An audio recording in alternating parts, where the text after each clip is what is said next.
Bir çox sevilən, eyni zamanda məşhur şeirlər olur ki, o şeirlər eşidilsə də, sevilsə də, amma bəzən insanlar o şeirin müəllifini bilmir. Bunun isə öz səbəbi var. Biri var, şairlər şeirlərini yazır, kitab halında çap edir. Biri də var, şair yazıçılarımız olur ki, hardasa öz əsərlərində bu şeirləri istifadə edirlər. Gözəl bir, sevilən bir şeir var. Bir vaxtlar xatirə dəftərlərinə yazılan şeirdir.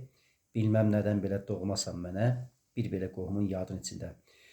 Bax, bu misra ilə başlayan o gözəl şeir yazısı Əlibala Hacızadəyə aiddir və yazısı Əlibala Hacızadə o şeiri İtkin Gəlin roman triyologiyasında əfsanəsiz illər bölməsində istifadə edib.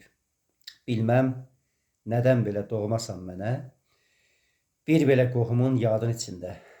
Tək sənin adını yazmışam gülüm, qəlbimə min gözəl adın içində.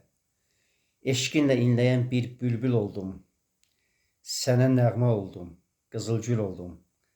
Sənsə atdın oda, yanıb kül oldum.